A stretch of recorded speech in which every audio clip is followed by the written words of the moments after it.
Welcome back to Old School Sports and our OOTP 23 playthrough of the Kansas City Royals. We are at the beginning of the 2032 season, and the Royals are about to attempt to begin to defend their 2031 World Series championship. It was a very eventful off-season for the Royals. We had a bunch of players that were potential free agents after our championship season. We did bring back starting pitchers Ben Borgman and Ricky Vanasco to help get us through, but we did lose several key free agents. We lost our top starting pitcher, Aaron Nola. We lost our closer, Josh Hader. We've lost longtime starting catcher, MJ Melendez. We lost Corey Seager, who we picked up near the trade deadline to play second base for us. And we also lost Jasmine Diaz, who was a big-time outfielder for us. Kind of been forced to have gone a little economical in terms of the players that we brought on to fill most of those gaps. You can see we promoted the youngster Angelo Bolden to be our starting catcher after he backed up Melendez last year. Brought on Carter Binns to be his backup. Made a trade for Sal Stewart, who's now a utility infielder for us. And then the big acquisition is Jacob Guerrero, who we made a trade for Arizona just a couple of weeks ago. And he's been a pretty impressive player over the course of his career. Put up a 135 OPS plus and a 134 WRC plus. He is in the last year of his contract, and we had to give up 4 players, including the 5th best prospect in our system, the number 92 prospect in baseball, Vinny Tomei, to make that deal go through. The reason we were so willing to do it is that we had made another trade earlier in the offseason that we thought would have filled the big hole we had in the outfield. Picked up Dylan Cruz from the Red Sox, and then in spring training he tore his PCL. So we do have him for another 2 years after this one, but we're going to be spending close to $24 million on him this year for nothing. Over the course of his career, he's put up a 123 OPS plus and a 121 WRC plus. So I guess you can maybe argue that we're even a little better off with Guerrero for this season, but certainly would love to be heading into the season with more money. Obviously, we used up most of the potential money that we'll have to take on contracts as we get closer to the trade deadline by bringing on Guerrero's contract to replace Cruz. And looking at the payroll situation as this 2032 season begins, should have less turnover this coming off season than we did last season, obviously, but still a couple potential important moves. Tyler Bosma and Will Goebel, 2 important lefty arms out of the bullpen, both potentially free agents. Guerrero, who we already mentioned, will be a free agent. And then most importantly, Caleb Lagerwell, a longtime key member of our pitching staff, has an $18 million player option for next season. Given what we had to spend on Ben Borgman to bring him back, and even Ricky Vanasco to bring him back, and then Gordon Graceffo in earlier years, looking at what Caleb Lagerwell has done over the course of his career, he just goes out, pitches 33 games every year, puts up an ERA in the mid-3s every year, 112 ERA plus, 93 FIP minus over the course of his career. So he's very durable and definitely an above-average pitcher. He struck out 1,300 and 1,254 innings. I'd have to think that if he's healthy, he's going to opt out of that $18 million contract. So that will leave us with another potential hole in our rotation. And quite honestly, that's part of the reason that we were pretty aggressive in bringing back both Ben Borgman and Ricky Vanasco in the offseason, putting $30 million a year, a little over $30 million into those 2 players because of the fear that we might be losing Lagerwell next season, and we want to try to keep our pitching staff as strength, which it has been for pretty much the whole decade that we've been running the Royals at this point. And as the season begins, you can see we're off to a 2-1 start. Just take a quick look at the minor league system. I'll rank 5th overall, even after trading away Vinny Tomei. You can see he was our 5th prospect, so we now only have 4 top 100 prospects left. But we have decided to bring on Maxime De La Cruz and put him to the DSL Royals. He's the number 2 prospect in all of baseball. Not quite 18 years old yet. Really good personality. He's listed as a shortstop. He's not going to be a shortstop in the majors. Could be a mediocre-ish defensive second or third baseman. And then he certainly does have the ability to also be a corner outfielder. With him, if his contact and his home run power both developed as hoped, looks like he could be a pretty effective offensive player. So hopefully we can get his development kicking into high gear now that we've moved him to rookie ball. And the closer that we had chased off and on through the off-season did end up signing with the Braves, and he ended up signing for a lot of money, close to $20 million a year. So I guess waiting a long time was the right move for Nick in terms of getting paid. Almost $20 million a year for a closer is a pretty solid salary. In a slow start in the early week and a half, 2 weeks of the season, 5-6 record for the Royals, and Bobby Witt Jr. going to miss 2 weeks with a bruised wrist. Not off to a real good start, hitting just .213, but obviously a small sample size in just 11 games. So the franchise is going to be headed to the IL for 10 days, and we will look to find a good replacement in AAA for him. Probably Jackson Chourio is the player to bring up. We're bummed we had to send him down. He hit 382 in 68 at-bats for us last year and hit 326 in AAA. So the 28-year-old really does not have much left to prove in AAA. He's out of option years. We were able to clear him when we sent him down right at the end of spring training. And clearly, if there's not another injury, we'll have to do that again in a few weeks when Bobby Witt Jr. is back. But in the meantime, I think he is the best player that we can add to the roster. And the slow start for the Royals continues. 9-13 record through our first 22 games. See, we're 4.5 out, 4th place in the AL Central. Obviously, it's very early in the season, so not going to get too upset. But I can't think of too many months we had last season that looked like this. Just check in on how the team is doing.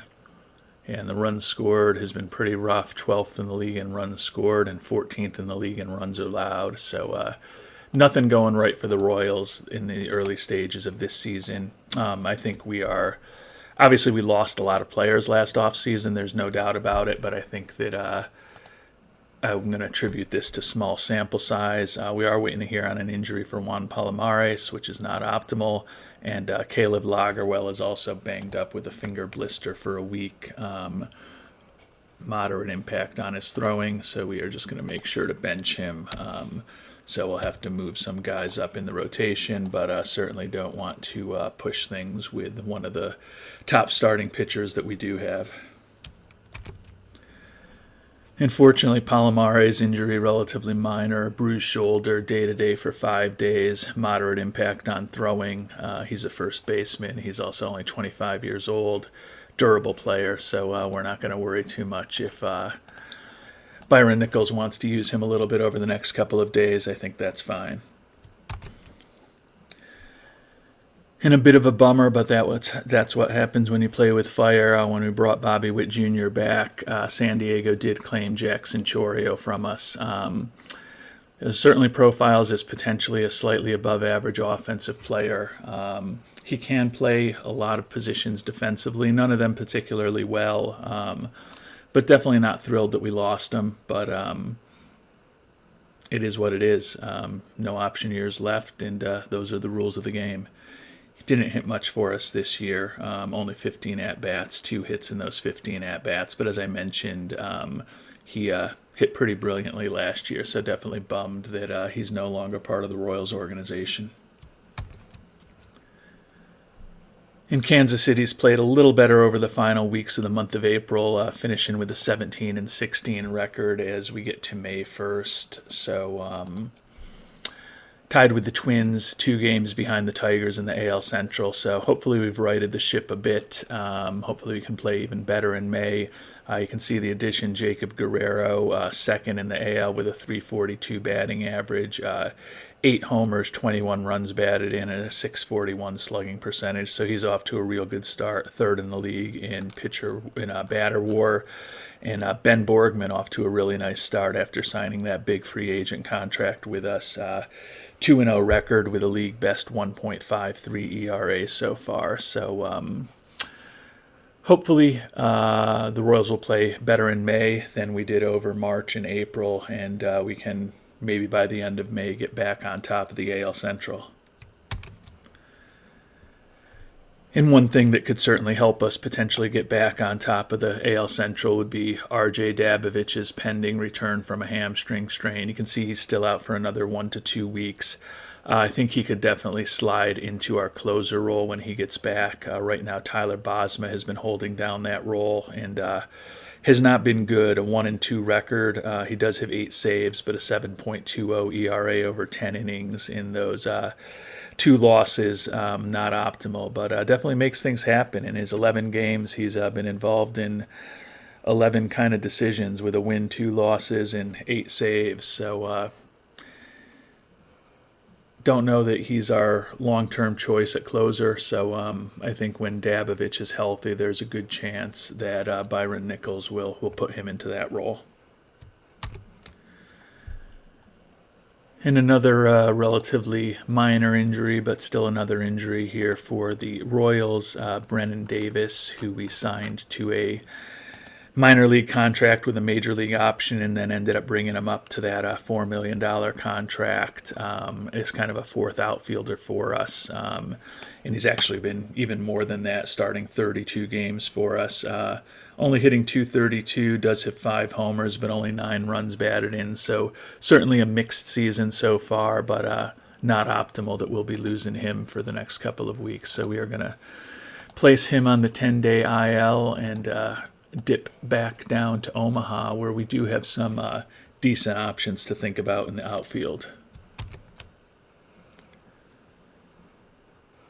And as a replacement, we're going to bring up Christian Rodriguez. We picked him up when we traded away Victor Rosa to the Marlins last offseason, hitting .294 in AAA for us. You can see he was up with the Marlins briefly at the end of last year and didn't really hit all that well. He's got 2 option years left, so he's certainly only a short-term solution. Also thought about Mike Ferrer, who doesn't look like he's quite as good of a hitter potentially. Although he is hitting .318 in AAA. Better defensive outfielder, though, who can play center field in a pinch. But we're going to see what we've got in Rodriguez over the next couple of weeks until hopefully we get Brennan Davis back. And unfortunately, a potential closer, R.J. Dabovich, still suffering from that hamstring strain and still needs some more rest. Unclear exactly when he's going to be back. So that's not optimal, but unknown injury time from the 1 to 2 weeks that he was about a week ago. So that's certainly not optimal. Royals still scuffling along, 19-19 record, 2.5 games out. Can't say that we have the cavalry coming because Dabovich and Davis are the only players that we're going to be getting back anytime soon. So it's been an interesting season. We knew we lost a lot of talent, but still expected to be a pretty competitive team. And when we kind of ran the simulation at the end of spring training, it had the Royals as a 96-win team. So still pretty confident that we will be playing better in the coming weeks and months than we have been thus far in this 2032 season. And we've won a couple in a row to close the gap to half a game behind, but Angelo Velasquez, the excellent young center fielder, diagnosis pending on an injury for him, so certainly hoping that does not end up being something too serious. And unfortunately, it is relatively serious. Strained PCL, going to be out for about 6 weeks. So that's definitely not optimal. He was hitting .296 this year. Excellent defensive center fielder. Was an all-star in his first full season in the majors last year. So certainly a loss to have him out. We will put him on the 10-day IL, and that will definitely force us to bring up Mr. Ferrer from Omaha, who is, I think, the best option defensively, better than Elijah Lambros, and certainly more range, and still hitting .312 this year down there. So I'm not sure whether Ferrer will slot right in as our starting center fielder or not. Let's see what Mr. Nichols wants to do with the lineup. And yeah, Ferrer is right in the lineup. So it's getting to be a situation with Ferrer and Nicky Lopez at the bottom of the order, where we've got a decent glove in center field and a decent glove at shortstop, but not getting a lot of offense out of either of those guys, most likely. We'll see what Ferrer does. Lopez, thus far this year, is hitting just 200 in 115 at-bats. You can see he absolutely profiles as a below-average offensive player now, and certainly that's the way he's performed the last few seasons. Still like his glove. Fans love him. Good personality in the clubhouse, but he's 37 years old now. We do have an option year that's our choice on him for next season, so that's going to be one of the big decisions that we'll have to make at the end of the season here in 2032, but we're a long way away from having to make that decision. Hopefully we can do okay for the time being with, not the outfield we're looking for, with Cruz out obviously for the year, and now Velasquez out for a month and a half, and Brennan Davis still out for close to a week. In the recently called up center fielder, Mike Ferrer is causing problems. Starting catcher Angelo Bolden called him out for a lack of effort. Ferrer is outraged about that, so he's causing a big distraction in the clubhouse. Tensions are high. Looking at his personality, it says Ferrer often fails to run out plays. He's got low adaptability and low work ethic. Hasn't hit much in those 14 at-bats.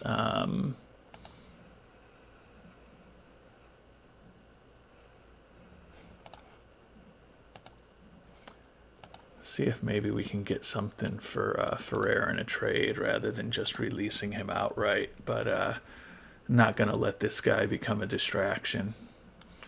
See, there's not too much out there. Alexander Vargas, wrecked physically, making decent money, not eligible to, doesn't have any options left. Kyle Booker, a right fielder, also has no hustle, don't love that. Connor Sullivan, generic reliever, does have 2 option years left. I think I'm just going to go ahead and trade him for Connor Sullivan. Get Ferrer off of the team. Don't know if I'll still have a decision to make on that or not.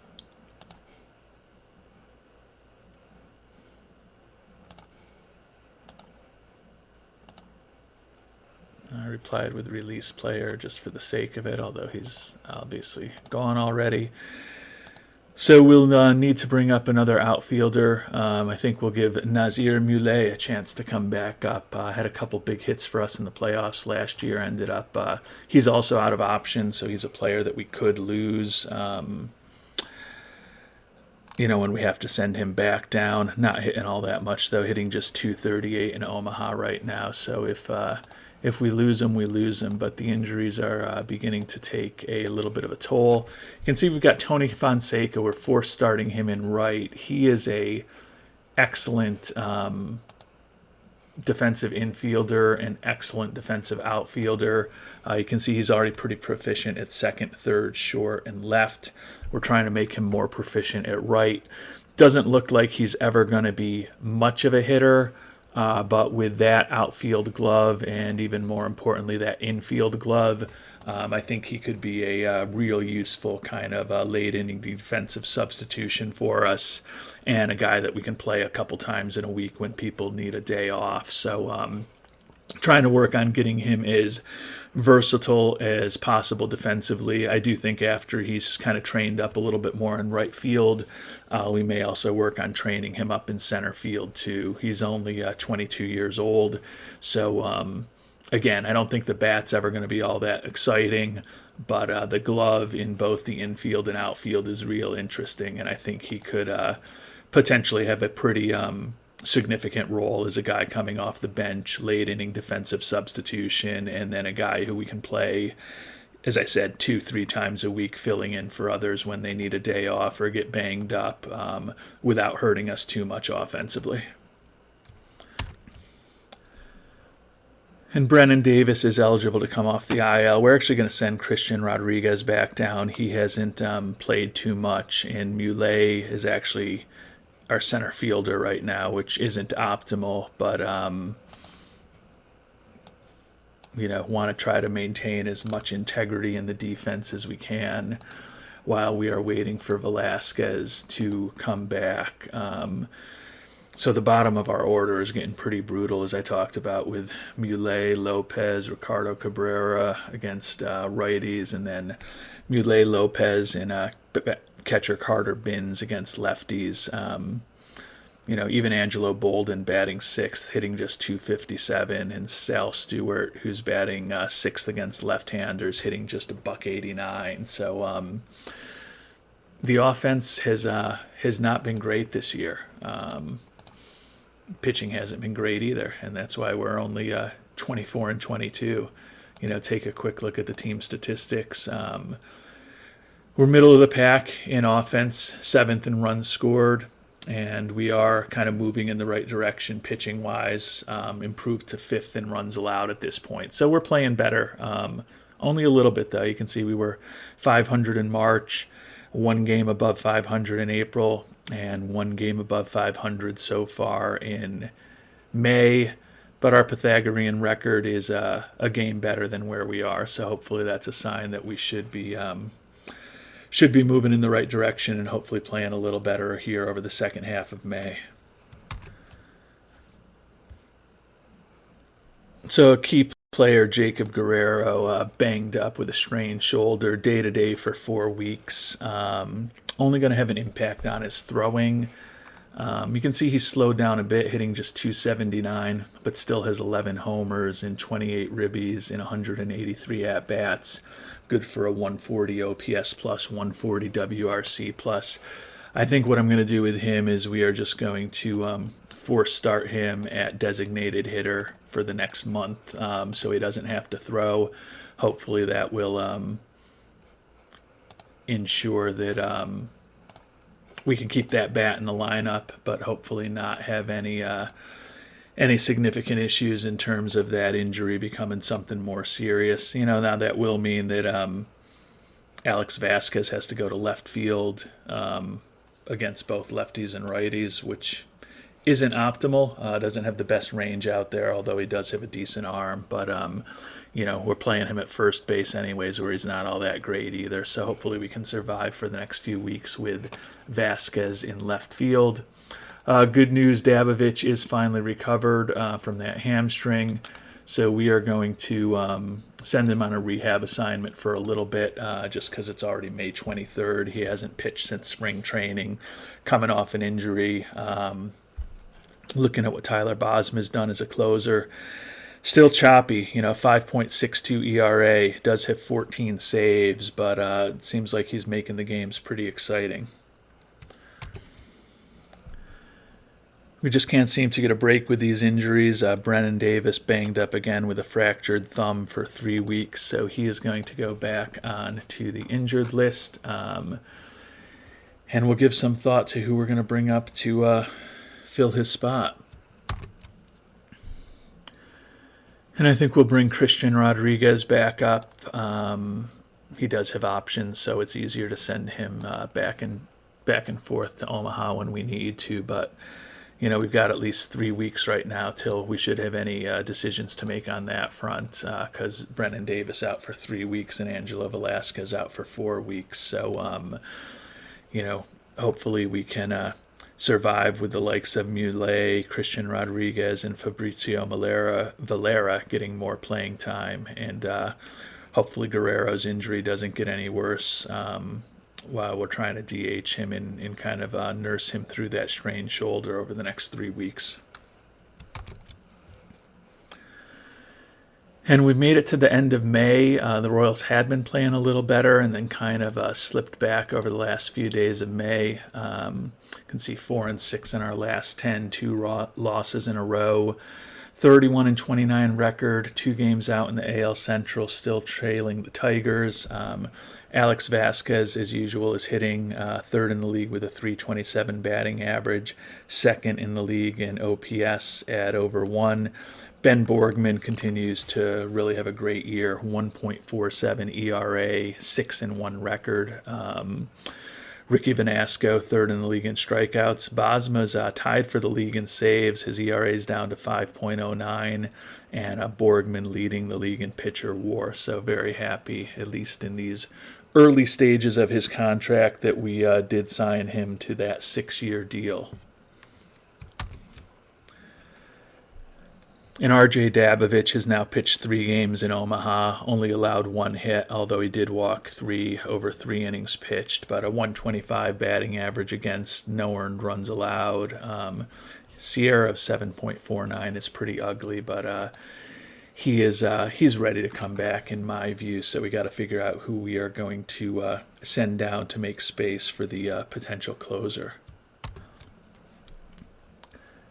And as we get ready to make a decision on who to move to Omaha to make room for R.J. Dabovich, take a quick look at how the pitching staff has performed this year. We've talked about Ben Borgman, 6-1, 1.47 ERA. He's been great. Gordon Graceffo, not great, 3-5, 5.91. Zach Jacobs, a little better, 4-5, 4.58. Caleb Lagerwell, putting up another Caleb Lagerwell year, 4-4, but 3.66 ERA. And Ricky Vanasco, after signing the extension, only a 2-5 record, but 87 strikeouts and a 3.59 ERA in 62 2/3 innings. So he's certainly been solid. Heisel Barrow, who could end up getting sent down, 4 ERA over 36 innings. Will Goebel, who we won't send down, 2-2 with 2 saves, 4.66, but like the lefty. Mackenzie Gore, only an inning and 2/3. He's kind of put into a lefty specialist role. He's been effective, but obviously not pitching much at all. Bryce Hubbard, very good, 2.39 ERA, 33 strikeouts and 26 1/3. Easton Tumis, 3.53 over 35 2/3 innings. Bob Williams, the youngster, 3.96 ERA, 38 2/3. Jaden Williams, 4.96 ERA over 45 1/3 innings. I think he's probably the one that we're going to send down. And then we've talked about Tyler Bosma, 5.09 ERA, although he does have 16 saves. So we are going to send Woods down to Omaha, open up a spot for Dabovich. Hopefully sending Woods down will allow Mackenzie Gore to pitch more. He's really been kind of pigeonholed into a role where he's not getting much action. That moves Mackenzie Gore into a long relief role. Tyler Bosma, actually still the closer. I thought that Dabovich would go into that closer role, but we'll let Mr. Nichols make the decision for the time being on how to use the pitching staff. And some good news, Brennan Davis ready to come back from that injury. Nazir Muley, 263 average in 76 at-bats. Christian Rodriguez hitting just $176 and 17 at-bats, and Muley has been playing center field, filling the gap caused by Velasquez's injury. So Rodriguez, certainly the right guy to send down. We're going to demote him back to AAA. Put Brennan Davis on the roster.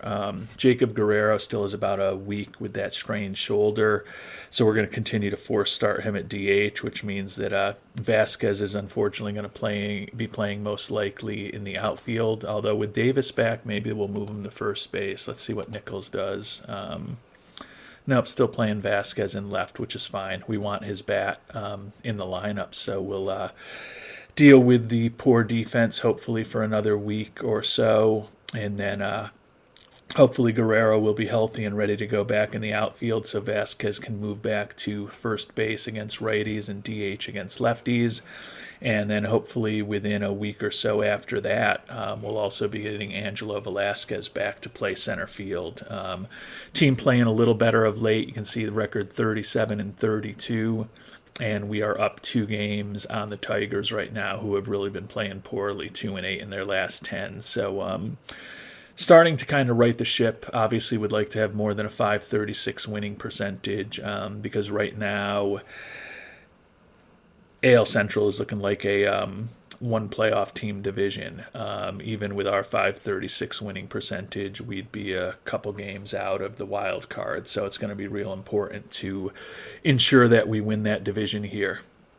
And it actually looks like the West right now could be a one playoff team division too, with Boston, the Yankees, the Rays, and the Orioles all having really big seasons in the AL East.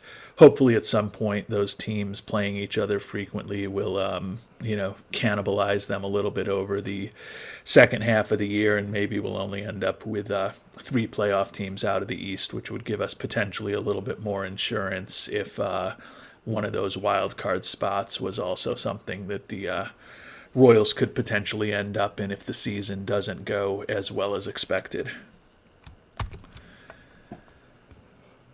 And good news, Velasquez ready to come back. He has been out for about 6+ weeks, so we're going to just really quickly send him on a rehab assignment. Just give him a game or two to shake off the rust before putting him back into the lineup.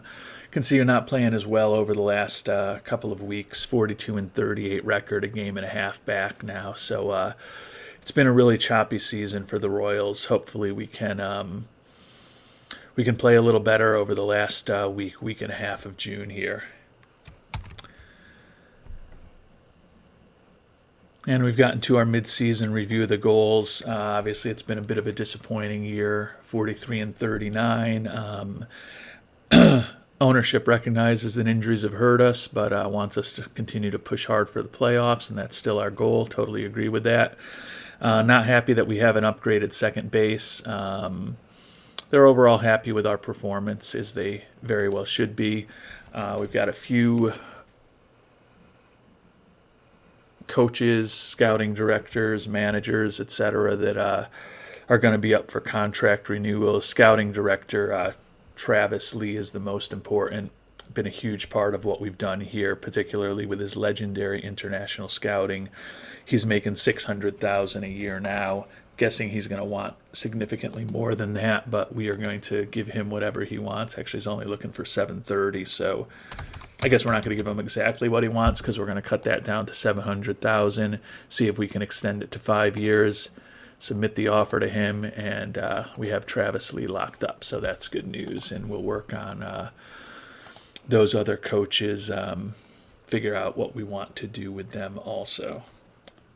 But before we get into that, let's see. I think we may have only had one game for Velasquez so far in Omaha. Yeah, one game, went 1 for 4, drove in a run. Let him play one more game down there, and then we will bring him up.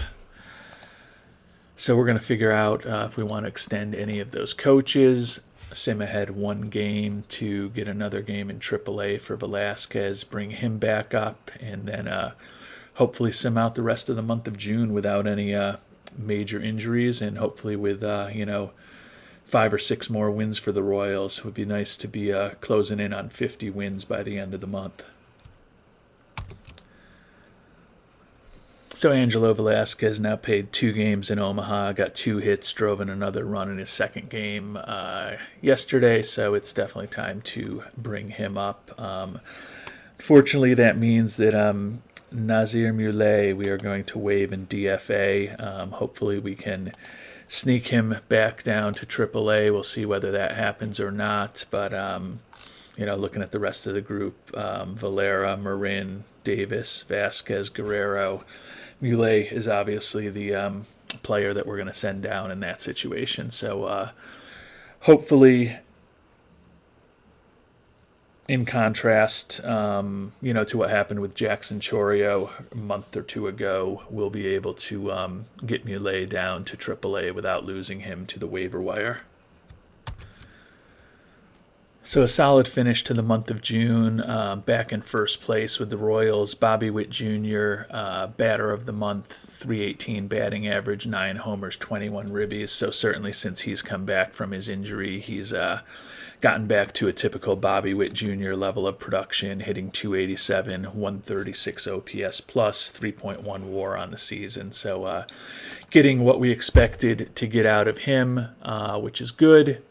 Looking at the standings here as of July 1st, tied for first with the White Sox after we won 3 in a row to finish the month of June, and they've lost 3 in a row. So definitely not the season we would have wanted so far, and you can see our run differential only plus 37. We're actually only a game worse than you would expect given that run differential. But I guess the positive thing is the White Sox are a game better than they should be. So theoretically, we should be 2 games up on the White Sox. But that plus 37 run differential is only the 5th best in the American League. So we've got some work to do. We've got a little bit of money to play with for bringing on some contracts. You can see after that really shaky start, we're still generally selling out most games. So we're going to need to figure out whether we want to bump the ticket prices a little bit as we head into the second half of the season. It's been a respectable year, but all in all, we're still at the lowest winning percentage, 528, that the Royals have had since 2024 and 2023, which were our second and third seasons running the team. So I can't lie, it's been a little bit of a disappointing first half of the year, particularly coming off of the championship. But the injury situation seems to have stabilized a bit. We know that Cruz is out for the year. I don't know that Reggie Crawford's even going to be on the Major League roster when he comes back, but we'll have a decision as to whether to put him in AAA when he's healthy. Dabovich pitching really well since he came back up, 0.90 ERA over 10 innings pitched. We checked in on the pitchers at the end of May, so not going to spend a lot of time updating them. We'll check in quickly on the batters. We already talked about Bobby Witt Jr., who's leading the team in WAR. Alex Vasquez, kind of putting up an Alex Vasquez year, 310, 18 homers, 56 ribbies, 3 WAR on the year. Jacob Guerrero doing what we had hoped for from him, 280 batting average, 16 homers, 45 ribbies, 2.4 WAR. Angelo Bolden doing really well as our starting catcher this year, has stepped into that role that MJ Melendez held for so long. Solid defensive catcher, and he's hitting 291. Not a lot of power, only 2 homers, but a 102 OPS plus, 102 WRC plus, and 1.2 WAR. With his catcher ability, his great personality, spark plug in the clubhouse, if we get kind of league average offense from him, he's a pretty valuable player to our team. Angelo Velasquez obviously has spent a lot of time on the IL, but still hitting 310. Brennan Davis, 252, 12 homers, 29 ribbies. Juan Palomares still just continues to rake when he plays. Hit 309 last year in those 223 at-bats, and hitting 335 this year in 185 at-bats. So I think it was definitely the right decision to let the Rule 5 acquisition go rather than sending Palomares back down to AAA when we started the season, although we were thinking about that. Ricardo Cabrera and Nicky Lopez both hitting about 240, which is where backup outfielder Fabricio Valera is also hitting. Among the players getting more playing time, Carter Binns hitting just $177 as our catcher against left-handed pitching. He has not really been what we've been looking for. I can't say we're surprised by that when you see that he hit 216 and 180 his last 2 years in the majors. But we're hoping that with him in a platoon role, just batting against left-handers, he might be a little more effective. Certainly has not been so far. Junior Marin having a real tough year. Not playing every day anymore.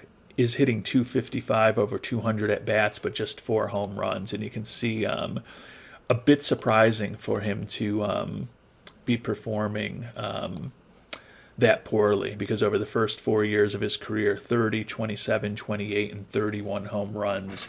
Pretty consistent production and pretty consistently an above average offensive player. Having the worst year of his career right now. So not optimal from him. And then the other player who's been really struggling is Sal Stewart, picked up in that Victor Rosa trade, hitting just 161 over 149 at-bats, only 2 home runs.